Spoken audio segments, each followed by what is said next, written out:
ma'am. Good afternoon, classmates. Today I am going to discuss about the lesson 9 entitled Love, Intimacy, and Relationship. So before we will proceed, love is all about hatred. Love is all about care.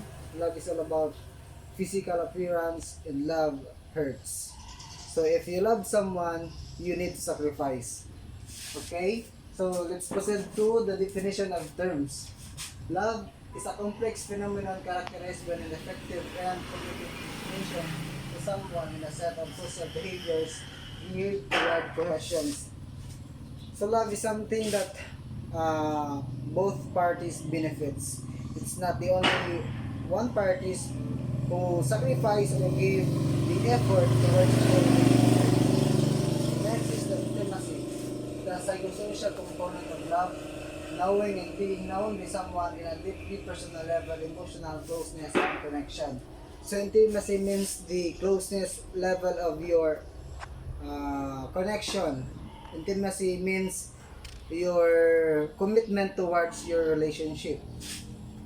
Next is passion, the emotive and physical component of love, drive toward sexual and romantic attraction. So your passion, what is your what is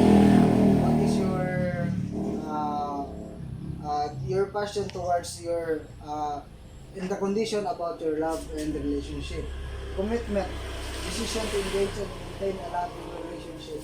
So before you engage such a relationship, a commitment, that commitment is a strong commitment that before you enter the kingdom of love, you are ready to commit. You are committed. And lastly, the relationship.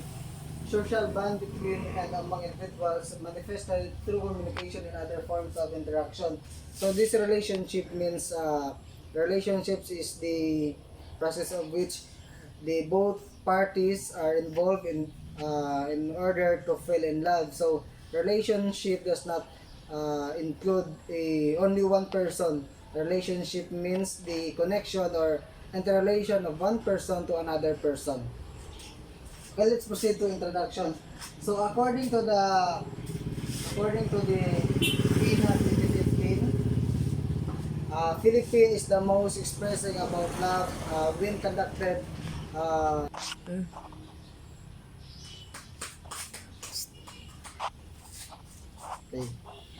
So let's proceed to the introduction. So in introduction, it says that on February 15, 2015, on the 30,000 respondents among different countries, it says that Filipino has the most expressive love when it comes about love and relationship. So Filipino almost says 15 times 17 times I love you sentence in 1 week. So it's quite amazing that the Filipinos knows how to express their love when it comes to saying I love you every day, every night, every morning, and it becomes a habit of every Filipino, not only by men but also by women.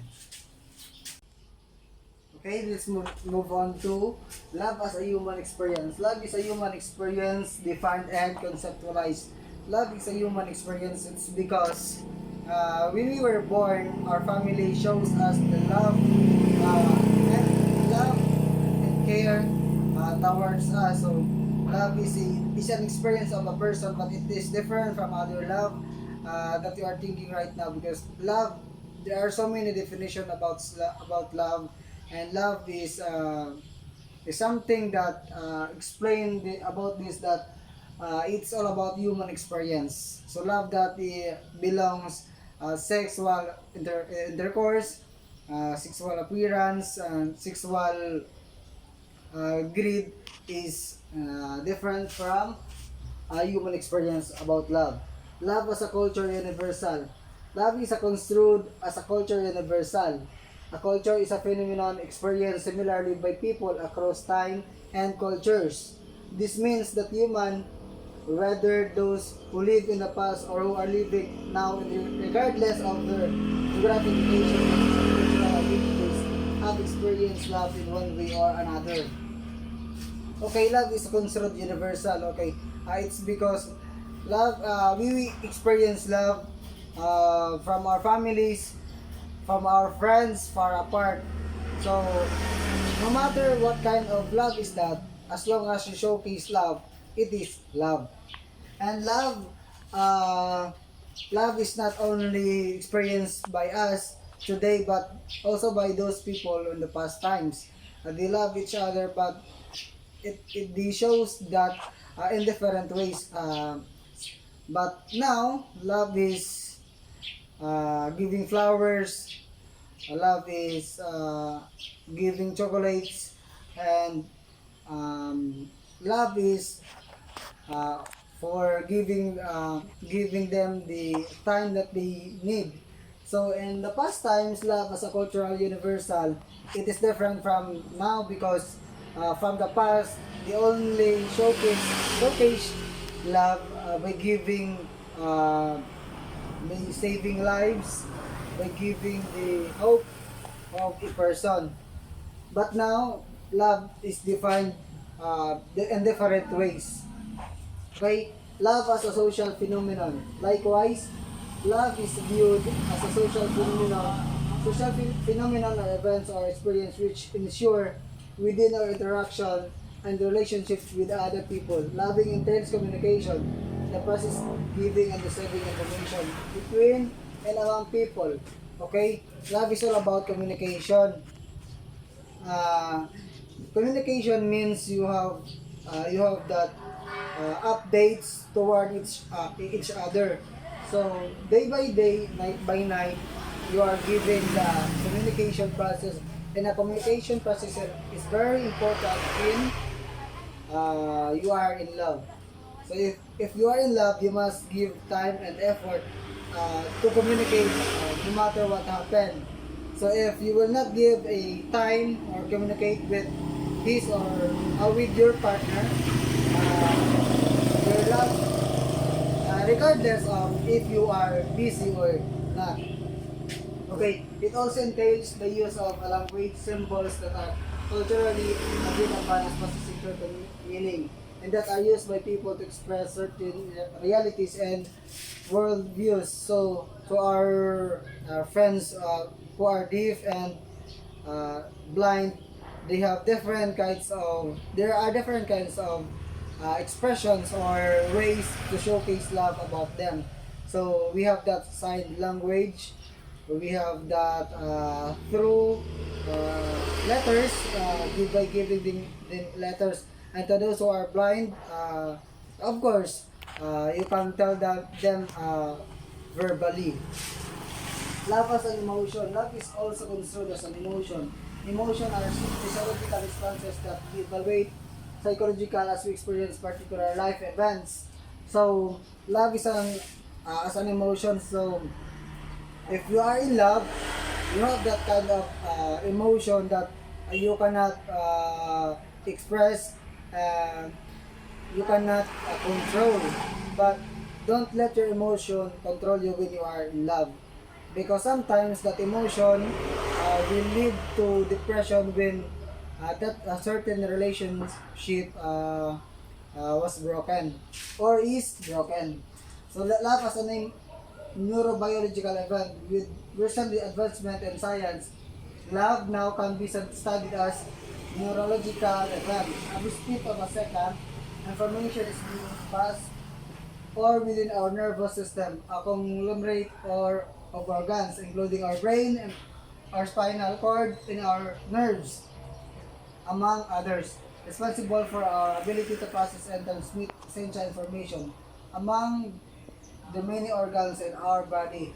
So, love as a neurobiological event, so it means that uh, when you say I love you, our organs and our body also give the message he create.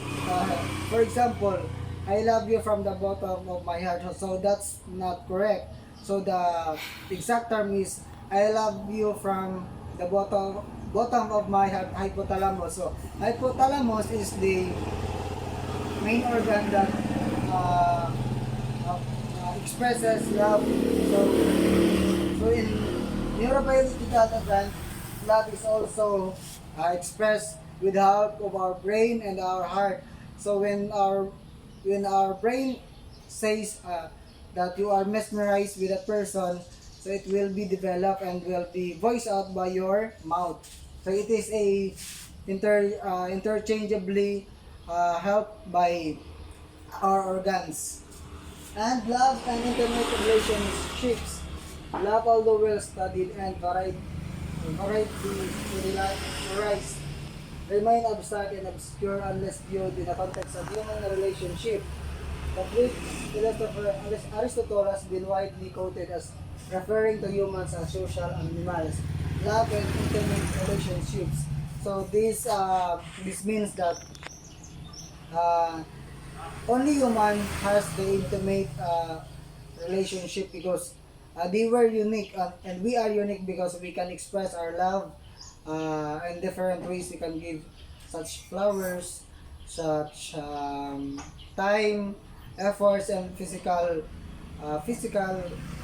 contact that the other animals can't do. And we are unique because we are created by God. So love as human emotions or love and intimate relationship. Only the human being has the intimate relationship. Acquaintance, intimate human relationships start in acquaintanceship. We meet up through circumstances and first learn about basic information about one another. Crucial at this stage is attraction. So acquaintance.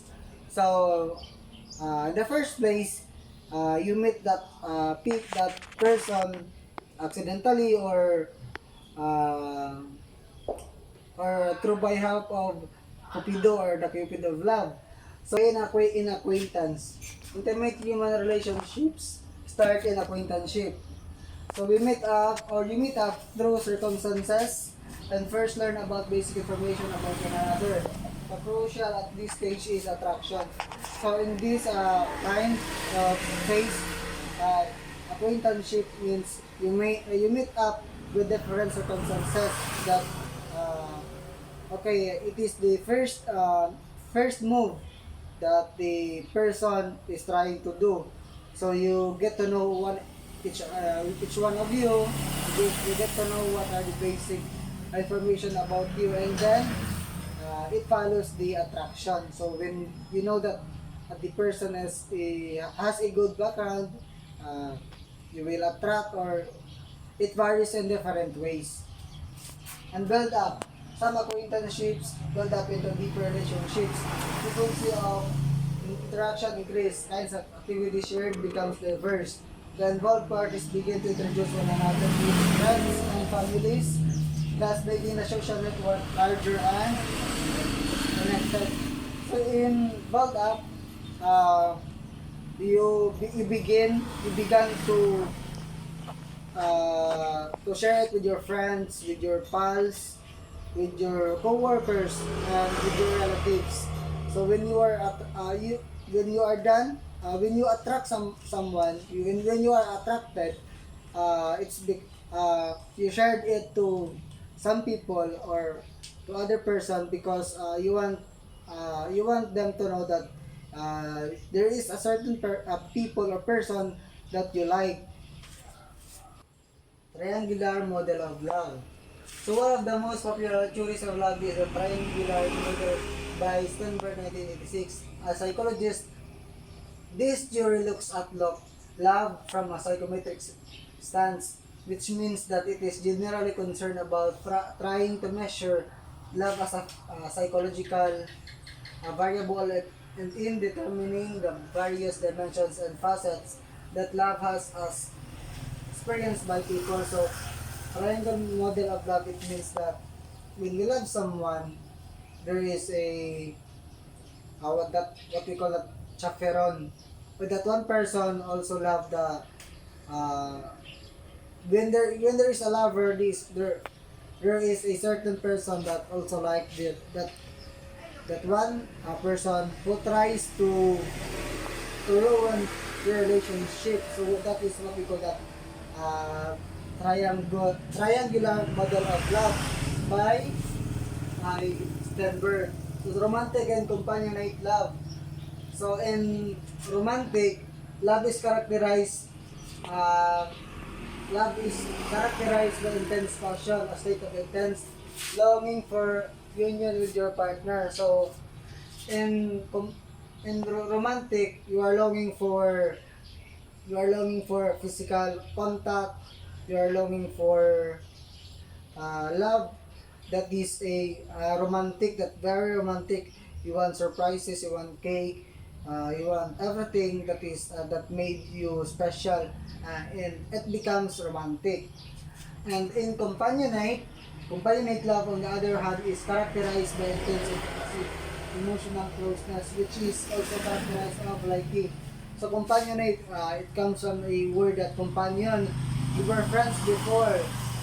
You are pals. You have that closeness before that turns into a lover. So because of this or her personality, you fall in love because it is also because of your closeness. That closeness brought you to another level of love, which rise to relationship, uh, intimacy, love language.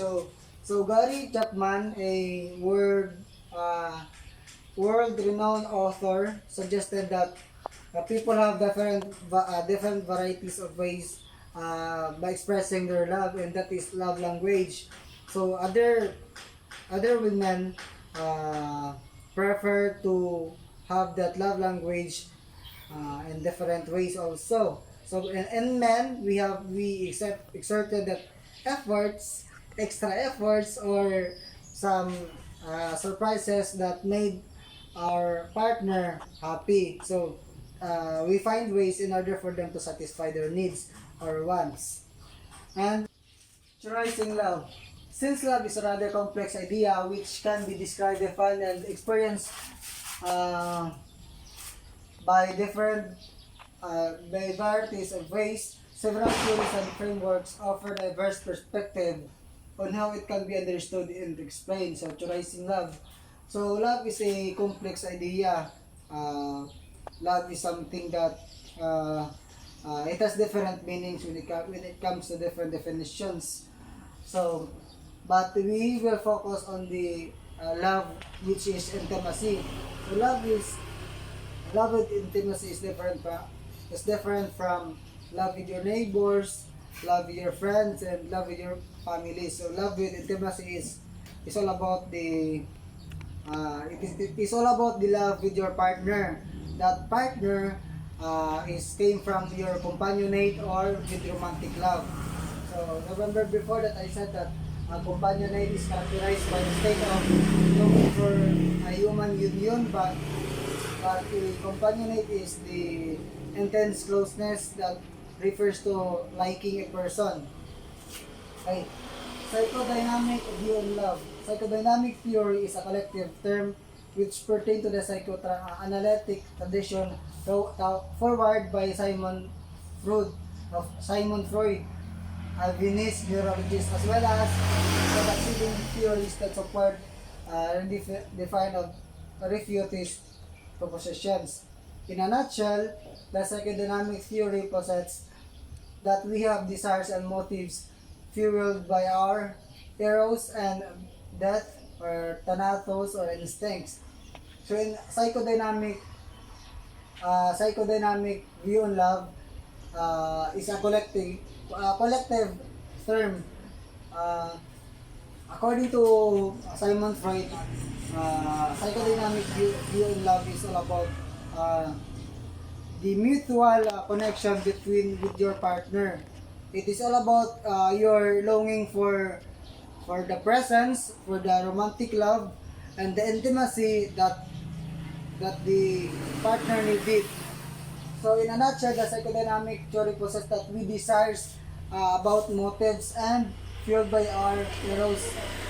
Uh, so we are motivated by because we fell in love. We are motivated to do that certain thing. Color wheel of love. According to John Allen Lee, there are three types of love. So one is eros. Eros is all about the uh, sexual and romantic love. And filial or philia is all about friendly. And storge is your parental or filial love. Okay? Uh, let's continue. Consolidation and continuation. The third stage of intimate relationship is consolidation. So consolidation means uh, it refers to consolidating one another. You consolidate if ever there are certain problems with your partner, or you were just forced to fall in love. And continuation means if you are done with consolidating, uh, it it it, it differ.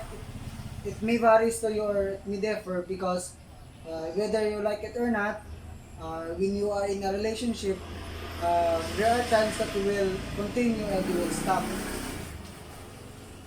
Decline or deterioration. Unfortunately, some intimate partnerships are unable to sustain and maintain their commitments or attraction. Okay, and decline or deterioration, it's because of the behavior and some manners and other things that you see from your partner. You began to decline or deteriorate. For example, when it comes to cheating. So when your partner cheat with you or there's a cheating, you will decline. So it is very common in our relationship or in other relationships that cheating is a choice. No, cheating is not a choice because it is a decision. You decide because you like that person. So whether you like it or not, cheating is not a choice. It is a decision. So it's because of your decision, you decline that commitment towards your partner. So you commit another commitments and attraction to the other person. So lastly is the ending. Finally, for those intimate partnership who are unable to address the causes and circumstances leading to the deterioration of their relationship, the stages culminate into ending or termination of the agreements made, either personal or social legal through informal. So an ending. So it is sad to say that other relationships end with conflict interest. So it's because of that cheating circumstances, that needs that did not given by your partner, the physical love and the time or the effort, uh, including communication and other varieties of love that you need. So it leads to deterioration or deteriorate or ending of love. So it is made through an agreements in social media platforms or in personal. So you end up certain relationship because it is toxic and you don't want to be hurt anymore. So you want to move on. You want to end that relationship because something really happened. So that's all for my report, ma'am. Thank you.